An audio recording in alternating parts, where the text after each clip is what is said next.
سلام، اوس هم د 11 بجو خبرونه. د روسیې د بهرنیو چارو وزیر وایي اجازه به ورنه کړي چې ترهګر له سوریې افغانستان ته ولیږل شي. سرګی لاوروف تېره ورځ په نیویارک کې په یوې خبري ناسته کې زیاته کړه مسکو به اجازه ورنه کړي چې له ترکیې سره د شوې هوکړې او په ادلیب کې له پوځي عملیاتو د ډډه کولو له مخې په سوریې کې شته ترهګر افغانستان او یا هم کوم بل هېواد ته ولیږل شي. نوموړي همدارس پړه کړه چې ترهګر باید یا له منځه یوړل شي او یا هم قضایي بهیر ورباندې پلی شي. ادلیب ولایت د سوریې په شمال لویدیځ کې یو له لویو سیمو دی چې لا هم د سوریې دولت د وسلوالو مخالفینو په ولکه کې ده.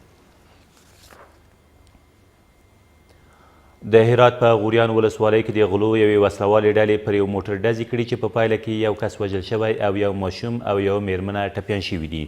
د هرات د امنیه قمندانۍ د رسنیو دفتر مسؤلین وایي دغه پیښه نن سهار وختي نږدې 6:30 بجې د یادې ولسوالۍ په کاریز سیمه کې رامنځته شوې ده.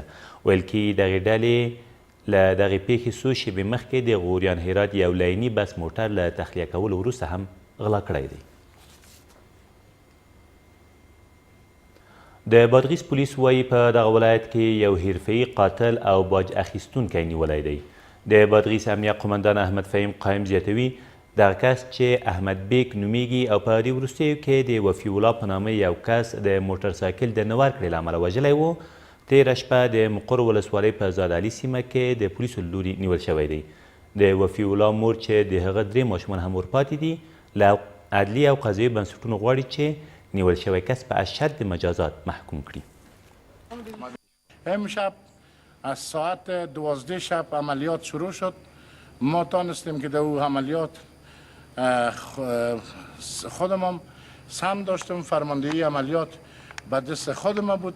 ایره بازداشت بکنیم و آوردیم تا قانون ما از سارنوال و قاضی صاحبای ولایت بادغیس از لوی سارنوال صاحب از استر محکمه میخواهیم تا خائنین وطن کسایی که وطن به تاراج، چور، چپاول، اختطاف، قتل، قطع طریقی میزنند و پنجه قانون اینا را از پیششان مطابق به ماده قانون که واقعا قانون جزا است، قانون اجرات جزایی موقت است، مطابق با ماده های قانون اینا را جزا بدن تا برای دیگران عبرت شود. د افغانستان د بهرنیو چارو وزارت سرپرست قطر او آذربایجان له بهرنیو چارو وزیرانو سره په جلا جلا توګه تېره ورځ په نیویارک کې وکتل. صلاح الدین رباني د قطر له بهرنیو چارو وزیر سره په خبرو کې د هغه هیواد له چارواکو وغوښتل چې په افغانستان کې د سخت دریځۍ او د سولې ټینګښت په برخو کې همکاري وکړي.